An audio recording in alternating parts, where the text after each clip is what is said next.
પાકના નુકસાન અને રાહત અંગે સીએમનું ટ્વીટ। મુખ્યમંત્રી ભૂપેન્દ્ર પટેલે સોશિયલ મીડિયા પર પોસ્ટ કરીને ખાતરી આપી છે કે કમોસમી વરસાદને કારણે ખેતીના પાકને થયેલા વ્યાપક નુકસાન માટે રાજ્ય સરકાર ટૂંક સમયમાં રાહત સહાય પેકેજ જાહેર કરશે। તંત્ર દ્વારા ઝડપથી સર્વેની કામગીરી ચાલી રહી છે। ધરતીપુત્રોના હિતને સર્વોચ્ચ પ્રાધાન્ય આપીને સરકાર તેમની પડખે ઊભી છે। ખેડૂતોને મોટી રાહત મળવાની આશા છે। ગુજરાતમાં બેવડી ઋતુનો અનુભવ તથા 3 દિવસ વરસાદની આગાહી। ગુજરાતમાં અરબ સાગરના ડિપ્રેશનના નબળા પડવા છતાં આગામી 3 દિવસ છૂટાછવાયા વરસાદની આગાહી છે। દેવભૂમિ દ્વારકા અને પોરબંદરમાં મધ્યમ વરસાદ માટે ઓરેન્જ એલર્ટ અપાયું છે। જૂનાગઢમાં ધીમીધારે વરસાદ વચ્ચે ગિરનાર પર શ્રદ્ધાળુઓની ભીડ જોવા મળી। બીજી તરફ વહેલી સવારે અમદાવાદ અને બોટાદમાં ગાઢ ધુમ્મસ વાયુ હતું, જેના કારણે વિઝિબિલિટી ઘટતા વાહન ચાલકોને મુશ્કેલી પડી હતી। ગિરનારમાં 36 કિમીની પ્રતિકાત્મક પરિક્રમા શરૂ। આ વર્ષની ગિરનારની 36 કિલોમીટરની લીલી પરિક્રમા તંત્ર દ્વારા રદ કરવામાં આવી છે। તેમ છતાં સાધુ સંતોએ પરંપરા જાળવી રાખવા માટે સવારે પ્રતિકાત્મક પરિક્રમા શરૂ કરી દીધી છે, જે સાંજ સુધીમાં પૂર્ણ થશે। પરિક્રમા રદ થવા છતાં 11મી પરંપરાને અનુસરીને હજારો શ્રદ્ધાળુઓ ભવનાથ તળેટીમાં ઉમટી પડ્યા છે। ગિરનારના પગથિયા પર અને અંબાજી મંદિરે ભારે ભીડ જોવા મળી રહી છે। અરબ સાગર ગરમ થતા ગુજરાતમાં વાવાઝોડાની તીવ્રતા વધી। છેલ્લા એક દાયકામાં અરબ સાગરનું સપાટીનું તાપમાન વધવાથી ગુજરાતના દરિયાકાંઠે વાવાઝોડા અને કમોસમી વરસાદની સિસ્ટમોની તીવ્રતા વધી છે। આ બદલાવ હવે કાયમી ખતરો બની ગયો છે। તાજેતરના માવઠાથી રાજ્યની આશરે 10 લાખ હેક્ટર જેટલી ખેતી અસરગ્રસ્ત છે। સરકારે લાંબા ગાળાની સુરક્ષા યોજના, મેંગ્રોવ પટ્ટાનું પુનઃ સ્થાપન અને સેટેલાઇટ આધારિત પાક સર્વે જેવી નીતિઓમાં ફેરફાર કરવો જરૂરી છે।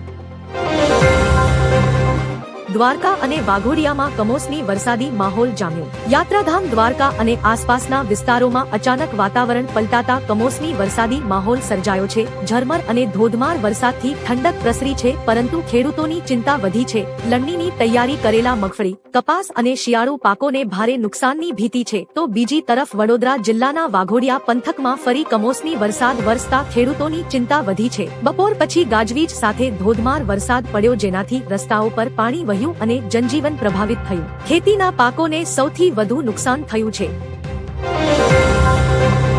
5 નવેમ્બર બાદ વરસાદની શક્યતા નહિવત। હવામાન વિભાગે લેટેસ્ટ આગાહી કરી છે। આઈએમડી મુજબ રાજ્યમાં હજુ 4 દિવસ એટલે કે 5 નવેમ્બર સુધી છૂટાછવાયા સ્થળોએ હળવાથી મધ્યમ વરસાદ અને 30 થી 40 કિમીની ઝડપે પવન ફૂંકાઈ શકે છે। જો કે 5 નવેમ્બર બાદ સમગ્ર ગુજરાતમાં વરસાદની શક્યતા નહિવત રહેશે। અમદાવાદ, વડોદરા, સુરત અને સૌરાષ્ટ્રના 20 થી વધુ જિલ્લાઓમાં હળવા માવઠાની સંભાવના છે। પાક નિષ્ફળ જતા યુવા ખેડૂતે આપઘાત કર્યો। દેવભૂમિ દ્વારકાના કલ્યાણપુર તાલુકાના માનપર ગામે કમોસમી વરસાદના કારણે એક કરુણ ઘટના બની છે। પાકમાં ભારે નુકસાન થવા અને બેંકની ગોલ્ડ લોન ભરપાઈ કરવાની ચિંતામાં 37 વર્ષીય યુવાન ખેડૂત કરશન વાવણોટિયાએ ગામના તળાવમાં ઝંપલાવી જીવન ટૂંકાવ્યું હતું। કમોસમી વરસાદથી થયેલા આર્થિક નુકસાનને પગલે ખેડૂતના અંતિમ પગલાથી સમગ્ર વિસ્તારમાં શોકનો માહોલ છે। આપણી દિવાળી તો ગઈ, હવે દેવોની દિવાળી ક્યારે? દેવ દિવાળી આ વર્ષે 5 નવેમ્બરના રોજ ઉજવાશે। હિન્દુ કેલેન્ડર મુજબ કાર્તિક મહિનાની શુક્લ પક્ષની પૂર્ણિમા સિદ્ધિ યોગ દરમિયાન આવશે। આ દિવસે સૂર્યોદય સવારે 6:30 અને પૂર્ણિમા તિથિ સાંજે 7:15 સુધી રહેશે। ધાર્મિક માન્યતા મુજબ આ દિવસે ગંગા સ્નાન અને દાનનું વિશેષ મહત્વ છે। ભગવાન શિવે ત્રિપુરાસુરનો વધ કર્યાની ખુશીમાં દેવતાઓએ દીવા પ્રગટાવ્યા હતા, ત્યારથી આ તહેવાર ઉજવાય છે। દિલ્હીમાં એક્યુઆઈ 400 ને પાર, લોકોને ઘરમાં રહેવા સલાહ। દિલ્હીમાં હવાના પ્રદૂષણે ગંભીર સ્વરૂપ ધારણ કર્યું છે, જેમાં ઘણા વિસ્તારોમાં એક્યુઆઈ 400 થી 500 ની આસપાસ પહોંચી ગયો છે। પરિસ્થિતિને જોતા સરકારે જીઆરએપી 4 લાગુ કરવા અને બાંધકામ પ્રવૃત્તિઓ કડક બનાવવા પર કામ શરૂ કર્યું છે। સાવચેતીના ભાગરૂપે લોકોને N95 માસ્ક પહેરવા અને બહારની પ્રવૃત્તિઓ મર્યાદિત કરવાની સલાહ અપાઈ છે। BS3 પેટ્રોલ અને ડીઝલ વાહનો પર પણ પ્રતિબંધ મુકાયો છે। અમદાવાદીઓ માટે ગુડ ન્યૂઝ। દેશનો સૌથી મોટો મોલ હવે અમદાવાદના ચાંદખેડામાં એસપી રિંગ રોડ પર મોલ બનાવવા માટે એએમસી સાથે 519 કરોડમાં 66,168 ચોરસ મીટર જમીનનો સોદો કર્યો છે। આ અમદાવાદનો અત્યાર સુધીનો સૌથી મોટો જમીન સોદો છે। આ મોલ 12,000 જેટલી નોકરીઓનું સર્જન કરશે અને તેમાં 300 થી વધુ બ્રાન્ડ્સ અને 3,000 લોકોની ક્ષમતા ધરાવતો ફૂડ કોર્ટ હશે। હાલમાં દેશનો સૌથી મોટો લુલુ મોલ કોચીમાં છે, જેને અમદાવાદનો આ મોલ પાછળ છોડી દેશે।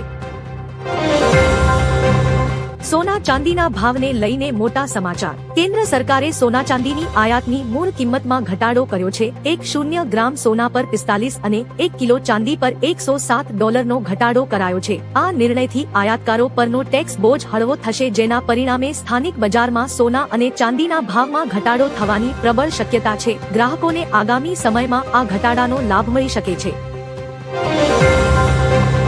જો આરજેડી સત્તામાં આવશે તો અમિત શાહે રવિવારે મુઝફ્ફરપુરમાં એક રેલીમાં આરજેડી અને લાલુ યાદવ પર આકરા પ્રહારો કર્યા. અમિત શાહે કહ્યું કે જો આરજેડી સત્તામાં આવશે તો રાજ્યમાં 3 નવા મંત્રાલય ખોલવામાં આવશે. તેમણે કટાક્ષમાં કહ્યું, જો લાલુનો પુત્ર મુખ્યમંત્રી બનશે તો બિહારમાં 3 નવા મંત્રાલય ખોલવામાં આવશે. એક અપહરણ ચલાવનાર મંત્રી બનશે, બીજો ખંડણી ઉઘરાવનાર મંત્રી બનશે, ત્રીજો મંત્રી અપહરણ અને હત્યાને પ્રોત્સાહન આપશે.